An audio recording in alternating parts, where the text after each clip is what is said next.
우리 사사기 6장 11절에서 17절 다 같이 한번 합독하겠습니다. 시작. 여호와의 사자가 아비에셀 사람 요아스에게 속한 오브라에 이르러 상수리 나무 아래에 앉으니라. 마침 요아스의 아들 기드온이 미디안 사람에게 알리지 아니하려 하여 밀을 포도주 틀에서 타자 가더니 여호와의 사자가 기드온에게 나타나 이르되 큰 용사여 여호와께서 너와 함께 계시도다 하매 기드온이 그에게 대답하되 오 나의 주여 여호와께서 우리와 함께 계시면 어찌하여 이 모든 일이 우리에게 일어났나이까. 또 우리 조상들이 일찍이 우리에게 이르기를 여호와께서 우리를 애굽에서 올라오게 하신 것이 아니냐 함. 그 모든 이적이 어디 있나이까. 이제 여호와께서 버리사 미디안의 손에 우리를 넘겨 주셨나이다 하니 여호와께서 그를 향하여 이르시되 너는 가서 이 너의 힘으로 이스라엘을 미디안의 손에서 구원하라. 내가 너를 보낸 것이 아니냐 하시니라.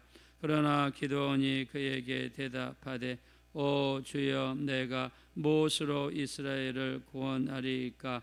보소서 나의 집은 므낫세 중에 극히 약하고 나는 내 아버지 집에서 가장 작은 자니이다 하니 여호와께서 그에게 이르시되 내가 반드시 너와 함께 하리니 내가 미디안 사람 치기를 치듯 하리라 하시니라.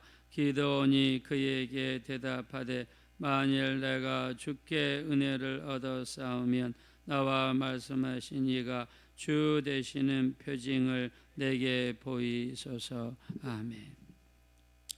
오늘은 기드온 사사에 대해서 이야기하겠습니다. 기드온 시절에는요 미디안이라는 나라가 쳐들어와서 이스라엘을 힘들게 만들었습니다. 특별히 7년 동안 미디안이 공격을 하면서 이렇게 곡식과 짐승들을 훔쳐가고 빼앗아 갔습니다. 자, 7년 동안 먹을 것이 없으니까 하나님께 부르짖게 되었죠. 이때 하나님께서 기드온을 사사로 임명하시고 이스라엘을 구원하시는데 사용하셨습니다. 자, 이들에게 어려움이 발생한 이유를 성경에서는요 1절에 말씀하고 있는데요. 자, 우리 한번 1절 한번 보실까요? 다 같이 한번 읽읍시다. 시작. 이스라엘 자손이 또 여호와의 목전에 악을 행하였으므로 여호와께서 7년 동안 그들을 미디안의 손에 넘겨주시니. 이들이 하나님 앞에 범죄한 죄, 범죄한 불순종이 그들의 어려움을 가져왔습니다. 자, 사사기를 통해서 계속 반복하는 거는요 우리가 하나님 앞에 짓는 죄와 불순종이 얼마나 무서운가를 계속 말씀하고 있습니다. 그럼에도 불구하고 이스라엘 백성들은 깨닫지를 못했습니다. 자, 하나님께서 기드온을 세우셔서 미디안의 손에서 건지시는데요. 자, 기드온이 유명한 것이 있죠. 그것이 무엇입니까? 표징을 구하는 기도, 즉 표적을 구하는 기도를 했다는 것입니다.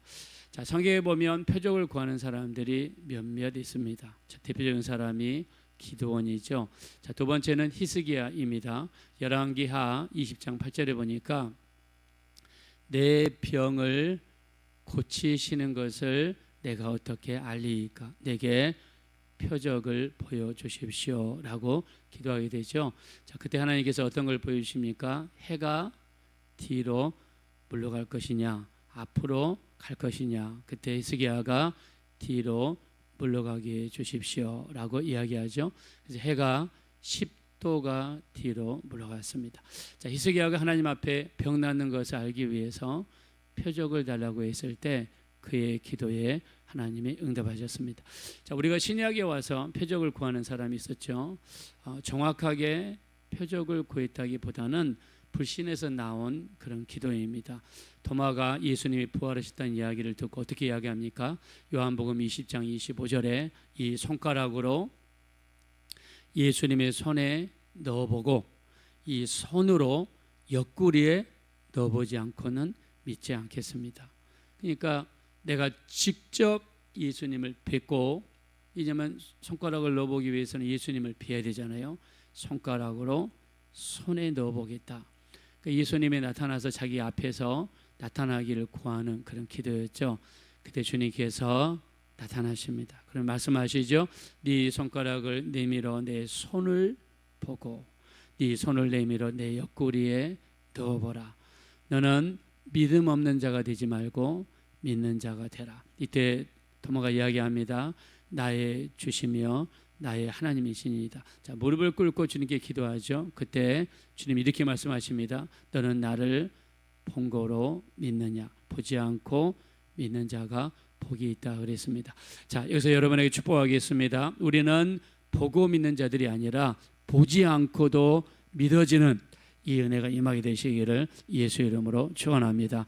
자, 그 외에도요, 불신해서 예수님을 시험해서 표적을 구하는 사람도 있었습니다.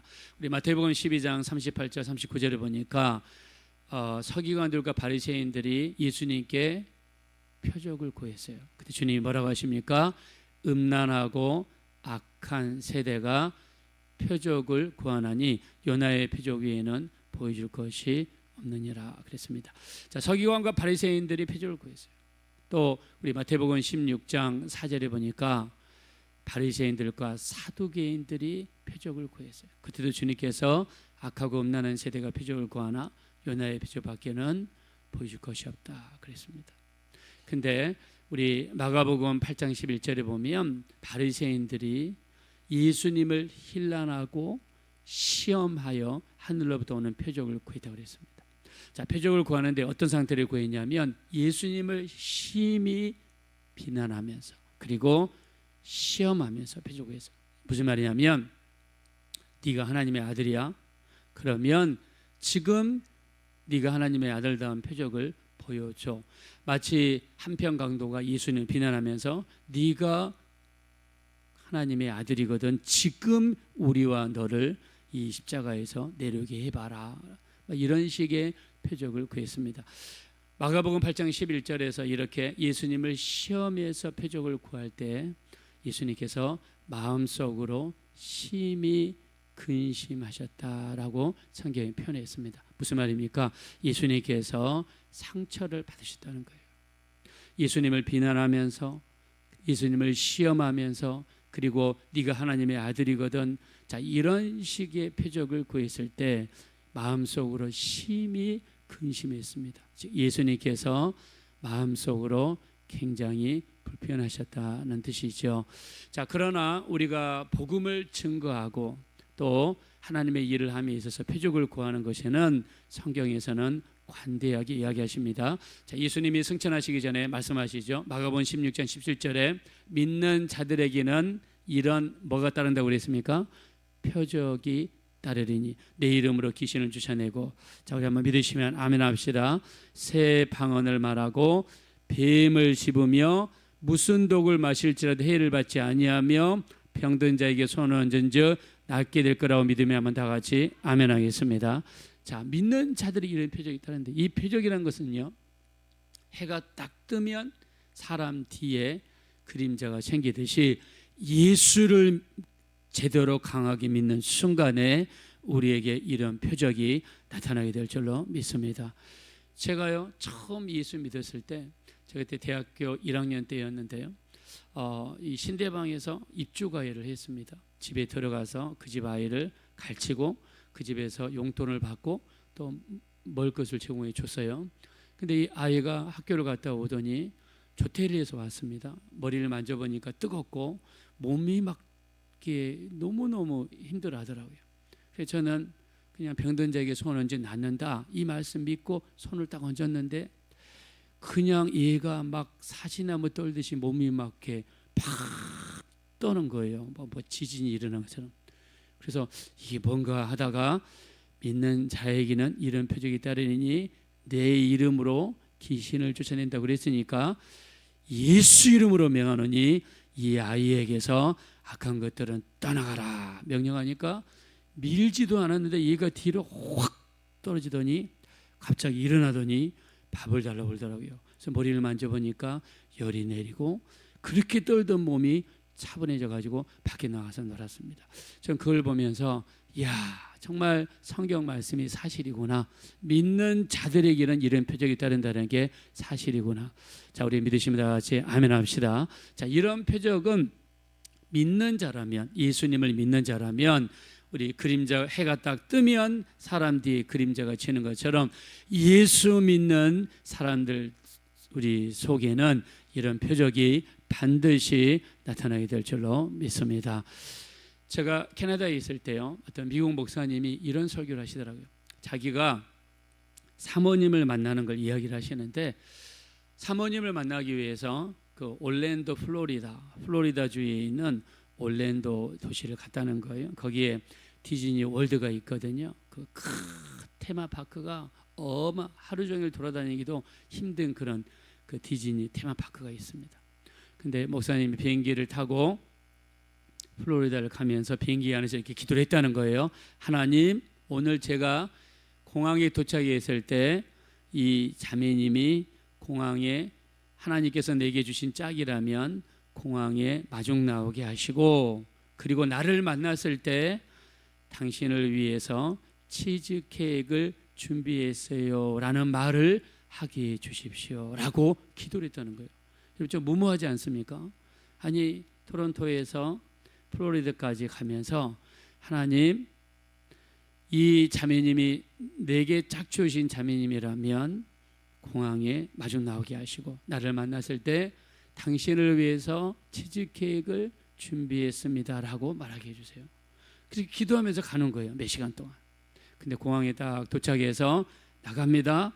사람들이 많이 있습니다. 고개를 둘레둘레 하면서 보니까 저 사람들 속에 그 자매님이 나와 있는 거예요. 그래서 주님 감사합니다. 그리고 짝주신 분이라면 다음 말을 하게 해주세요. 걸어가는 거예요. 걸어가지고 인사를 했는데 그 자매님이 뭐라고 하냐면 당신을 위해서 치즈케이크를 준비했어요. 할렐루야. 이런 이야기를 하더라는 거예요. 그래서 저는 그런 것들을 보면서 하나님께서 우리의 정말 연약함을 보시고 이런 표적을 하나님이 허락해 주신다. 우리 연약하니까, 여러분 육신을 입고 있고 또 우리의 믿음이 부족하고 또 경험도 미천하고, 여러분 그렇지 않습니까? 그러니까 하나님께서는 우리의 연약함을 보시고 하나님이 허락해 주신다. 자, 그래서 이 표적과 기존은 우리가 복음을 증거하기 위해서 하나님이 역사하시는데요. 마가복음 16장 20절입니다. 제자들이 나가 두루 전파할세 주께서 함께 역사하사 그 따르는 표적으로 확실히 증거하셨다라고 말씀했습니다. 복음을 증거할 때 우리 하나님께서는 우리에게 표적으로서 역사하신다라고 이야기했어요. 자, 그래서 초대교회 교인들이 이렇게 기도합니다. 사도행전 4장 28절부터 우리 30절에 보면 하나님의 권능과 뜻대로 이루려고 예정하신 그것을 행하려고 이 성에 모였나이다. 저들의 위협함을 굽어 보시었고 우리로 하여금 담대히 말씀을 전하게 하시고 손을 내밀어 병을 낫게 하시었고 표적과 기사가 거룩한 종 예수의 이름으로 나타나게 하옵소서. 그들이 빌기를 다함에 모인 곳이 진동하더니 그들이 나가서 담대히 하나님의 말씀을 전하니라. 할렐루야. 자, 그들이 이렇게 기도했습니다. 우리가 손을 내밀어 병을 낫게 하시고 표적과 기사가 거룩한 종 예수의 이름으로 나타나게 하옵소서. 자, 복음을 증거하기 위해서 우리가 말을 증거할 때 어떻게 해야 됩니까?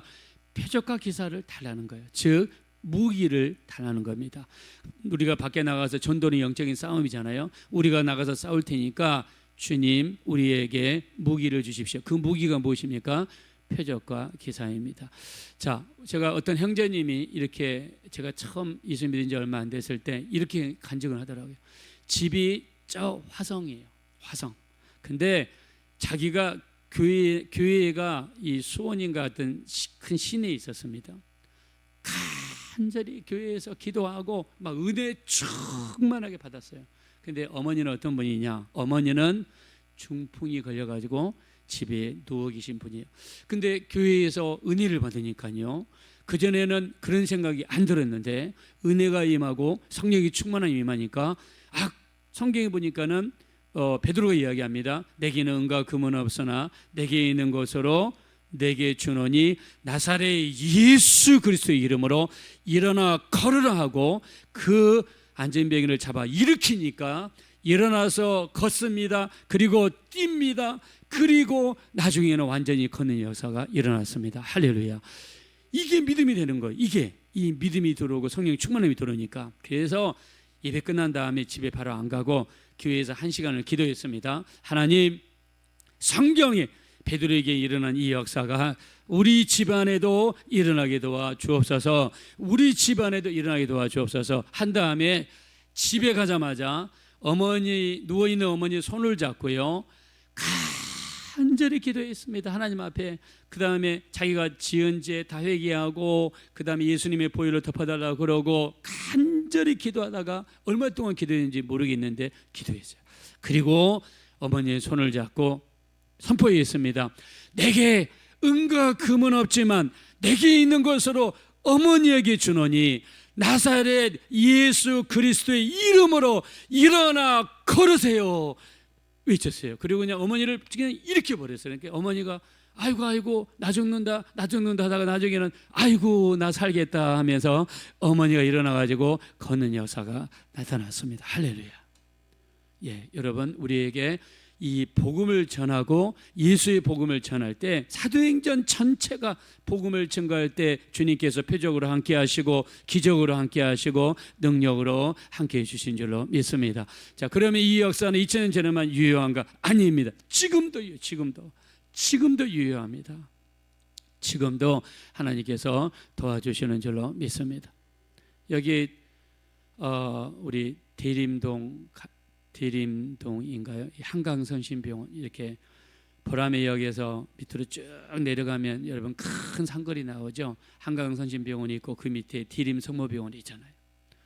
제가 대학교 1학년 때 너무 은혜를 받으니까 등에다가 전도지를 메고 한강선심병원에 가가지고 로비에 딱 서가지고, 로비에는 접수하고 사람들이 왔다 갔다 하고 대기하는 사람들이 많잖아요.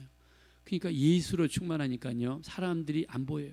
그냥 그 대학교 1학년이면 얼마나 그 정말 떼국물이 얼굴에 흐르고 여러분 어리게 보입니까? 그냥 거기서 예수 믿으세요, 예수 믿으면 병 낫습니다 막 외쳤어요.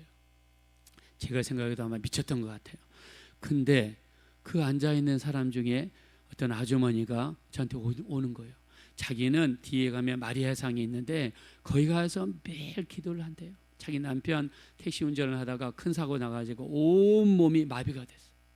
기부스를 했는데 보니까 여기서부터 여기까지 기부스하고 다리 양쪽에 다 기부스하고 휠체어에 간신히 앉혀가지고 끌고 다니더래요. 그래서 저희 남편도 나을 수 있냐고. 그냥 저는 막 보이는 게 있습니까? 낳고 말고요. 막 그냥 무조건 막 이야기를 하죠. 병실이 어디냐고.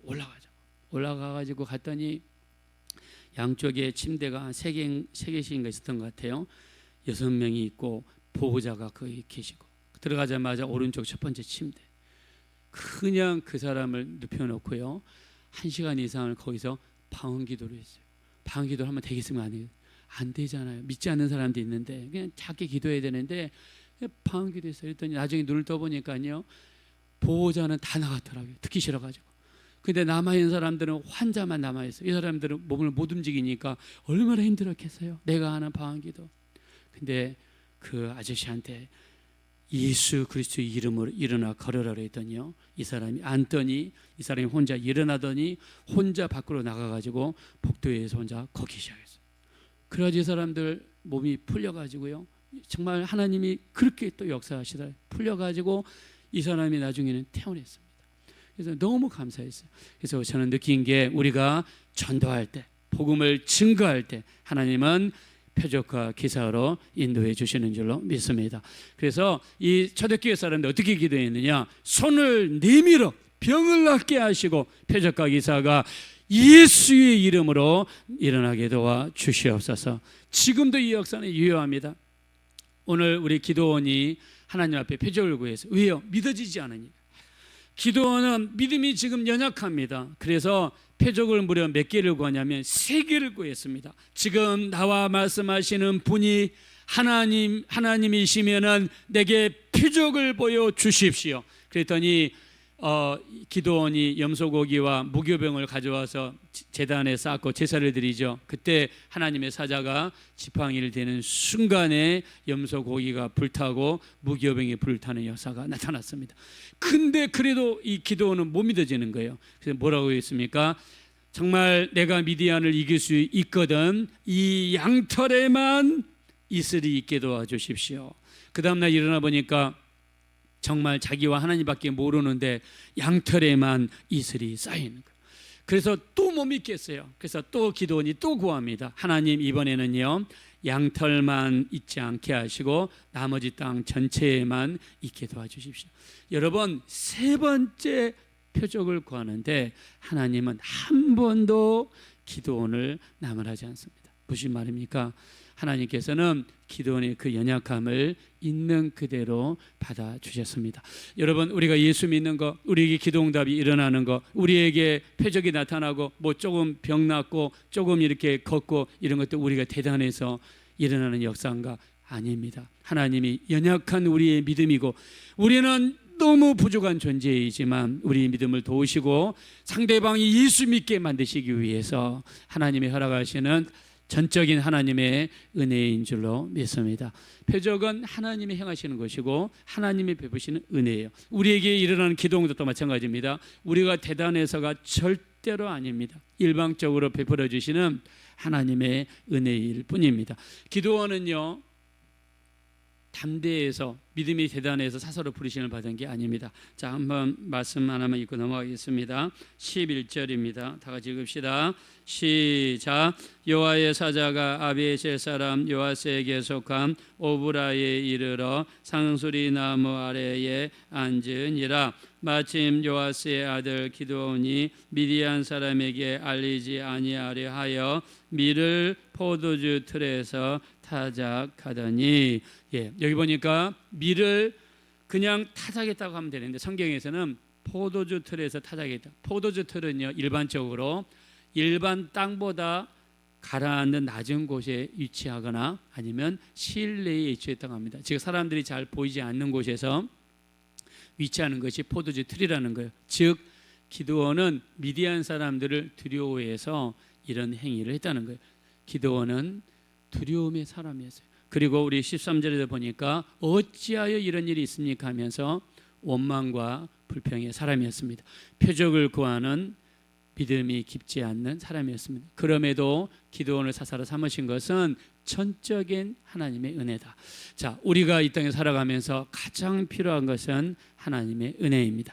여러분 가운데 하나님의 은혜가 충분히 임하셔서 여러분의 기도도 하나님의 은혜로 이루어지는 역사가 나타나게 되시기를 예수 이름으로 축원합니다. 자, 우리 시간 기도하겠습니다. 기도하실 때 정말 하나님의 은혜로 살게 도와주십시오. 하나님의 은혜는 우리가 잘나서 내려지는 것이 아니라 부족하기 때문에 부어주신 하나님의 선물입니다. 하나님의 은혜로 응답받게 해주십시오. 하나님의 은혜로 내 가정이 살게 도와주십시오. 하나님의 은혜로 우리 있는 문제가 해결받게 도와주십시오. 내가 더 겸손하겠습니다. 내가 더 순종하겠습니다. 내가 더 하나님의 뜻대로 살겠사오니 한량없는 은혜를 부어주셔서 응답과 도우심이 우리 가운데 충만하게 이루어지게 도와주십시오. 우리 한번 합심으로 간절히 기도하겠습니다. 거라시고 자비로우시 하나님, 진심으로 감사합니다.